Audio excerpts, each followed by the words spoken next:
नमस्कार. आवाज माझा वृत्तवाहिनीत आपल्या सगळ्यांचं स्वागत. वळीच्या काही ठळक घडामोडींकडे. मुसळधार पावसानं वाहतूक व्यवस्था विस्कळीत. सातारा जिल्हा पॅटर्न ठाण्यात राबवण्याची पालकमंत्र्यांची सूचना. आणि भिवंडी परिसरातील घरांमध्ये शिरलं पाणी, पालिकेचा मात्र कानाडोळा. ठाणे जिल्ह्यात मुसळधार पावसामुळे संपूर्ण वाहतूक व्यवस्था विस्कळीत झाली आहे. कल्याण, भिवंडी, ठाणे शिळफाटा, मुंबई नाशिक महामार्ग, भिवंडी बायपास तसंच घोडबंदर रस्त्यावर प्रचंड वाहतूक कोंडी निर्माण झाली आहे.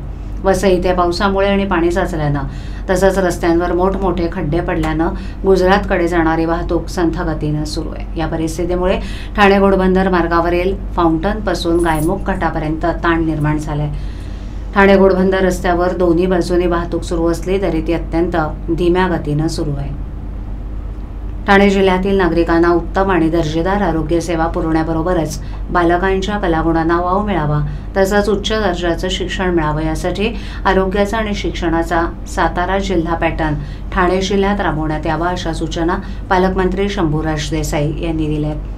तसंच या उपक्रमांतर्गत जिल्ह्यातील ग्रामीण भागातीलच नव्हे तर पालिका क्षेत्रातील पालिकेच्या शाळा, प्राथमिक आरोग्य केंद्रांमध्ये देखील समावेश करण्यात यावा अशा सूचना देखील देसाई यांनी दिल्या.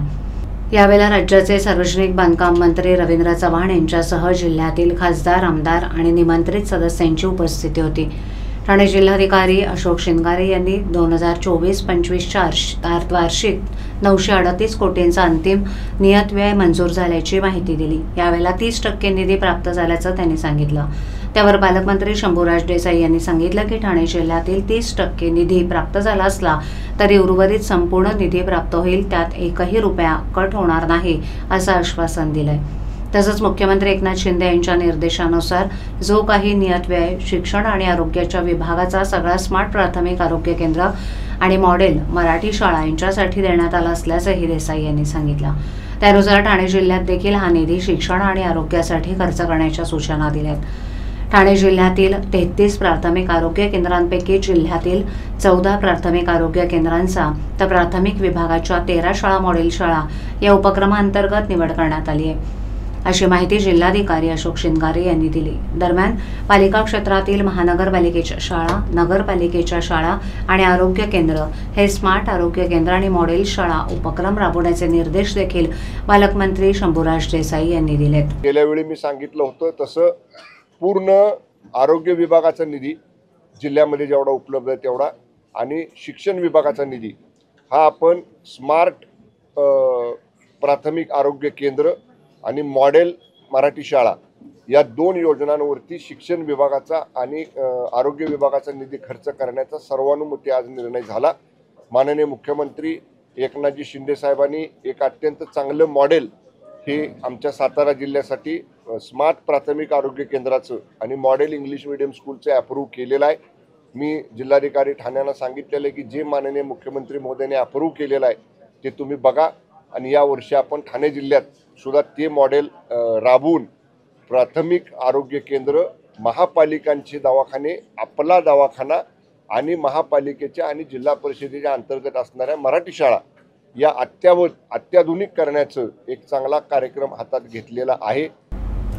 भिवंडीच्या नदी नाका परिसरात मुसळधार पावसामुळे लोकांच्या घरात गुडघ्यापर्यंत पाणी शिरलंय. त्यामुळे लाखोंचं नुकसान झालं असून भिवंडी महानगरपालिकेचे अधिकारी अजूनही पाणी शिरलेल्या घरांमध्ये नुकसान पाहण्यासाठी पोहोचलेले नाहीत. मुंबईपासून जवळच असलेल्या भिवंडीतील कामवारी नदीकाठी असलेल्या नदी नाका, झोपडपट्टी, सुलतानिया गल्लीमध्ये लोकांच्या घरात गुडघ्यापर्यंत पाणी भरलंय. अनेक लोक बेघर झालेत. भिवंडी महानगरपालिका, स्थानिक पोलीस किंवा राजकीय प्रतिनिधी कोणताही नदीकाठच्या घरांमध्ये पाणी शिरलेल्या लोकांना भेटण्यासाठी किंवा त्यांची परिस्थिती जाणून घेण्यासाठी आलेले नाहीत. लोकांची मागणी आहे की महाराष्ट्र सरकार आणि भिवंडी महानगरपालिका यांनी त्यांची संपूर्ण भरपाई करावी. दरवर्षी त्यांच्या घरामध्ये पाणी भरतं कारण महानगरपालिका योग्य ते प्रकारे नाल्याची साफसफाई करत नाही, ज्यामुळे पाणी घरात शिरतं. शहरातील खड्डे पुराण संपत नसल्यानं वाहन चालकांच्या नाकी नऊ प्रत्येक पावसाळ्यात ठाणे शहरातील घोडबंदर रस्ता आणि ठाणे शहरातून जाणारा मुंबई नाशिक महामार्ग खड्ड्यात जातो. नाशिक महामार्गाची पावसाला सुरुवात झाल्यापासूनच दुरावस्था होत असल्याचं चित्र प्रत्येक पावसात पाहायला मिळतंय. खारेगाव टोलनाक्यापासून ते थेट कसारापर्यंत या महामार्गावर खड्ड्यांचं साम्राज्य पसरल्याचं दिसून येतंय. खड्ड्यांमुळे वाहतुकीचा वेग मंदावला असून या महामार्गावर प्रचंड वाहतूक कोंडीला नेहमीच सामोरं जावं लागतं। त्यामुळे याचा फटका ठाणे शहरातील अंतर्गत रस्त्यांना बसत असल्याचं दिसून येत आहे। दररोज होणाऱ्या वाहतूक कोंडीमुळे अखेर ठाणे जिल्हाधिकाऱ्यांना मुंबई नाशिक महामार्गाची पाहणी करण्यासाठी रस्त्यावर आपल्या अधिकाऱ्यांचा फुसफाटा घेऊन उतरावं लागलं। ठाण्यातील सर्वाधिक वर्दळीचा रस्ता असलेला घोडबंदर रस्ता ठाणेकरांसाठी दररोजचं दुखणं ठरतंय। या रस्त्यावर असलेले खड्डे वाहन चालकांसाठी त्रासदायक ठरतायत। छोटे मोठे खड्डे अपघातांना आमंत्रण देत असून या रोडवरील वाहतुकीचा सर्वाधिक फटका हा शालेय विद्यार्थी आणि नोकरदारांना बसतोय। त्याचप्रमाणे कापूरबावडी आणि माझिवडा या पुलावर पडलेल्या खड्ड्यांमुळे दुचाकीस्वारांचं सर्वाधिक अपघात होत आहेत। घोडबंदर रस्त्यावरील सेवा रस्त्यांची देखील चाळण झाली आहे। प्रवासी आणि पादचाऱ्यांना आपला जीव मुठीत घेऊन खड्ड्यातून रस्ता शोधत आपला प्रवास करावा लागतोय। ठाणे शहर आणि जिल्हा हा मुख्यमंत्री एकनाथ शिंदे यांचं कार्यक्षेत्र असल्यानं ठाण्यात काय घडतंय याकडे राज्याचं लक्ष लागलेलं असतं। स्मार्ट सिटी म्हणून ठाणे शहराचा उल्लेख केला जातो आणि दुसरीकडे चांगल्या रस्त्यांपासून अनेक शहरं गावं वंचित असून त्याकडे दुर्लक्ष करून स्मार्ट सिटीच्या संकल्पनेसाठी प्रयत्न होत आहेत। यापेक्षा मोठे ठाणे जिल्ह्याचं दुर्दैव ते कोणतं? पावसाची चाहूल लागताच ठाणे शहर आणि आजूबाजूच्या लगतच्या परिसरातील रस्त्यांची चाळण झालेली पाहायला मिळते। पालकमंत्री शंभूराज देसाई यांनी मराठा आरक्षणासंदर्भात आपली भूमिका स्पष्ट करताना सांगितलं की जरांगे पाटील यांना भेटताना 2 महिन्यांची वेळ मागितली होती, परंतु त्यांनी 1 महिन्याचा कालावधी दिला। त्या 1 महिन्यात मराठा आरक्षणासाठी एकही दिवस वाया न घालवता काम सुरू ठेवलंय।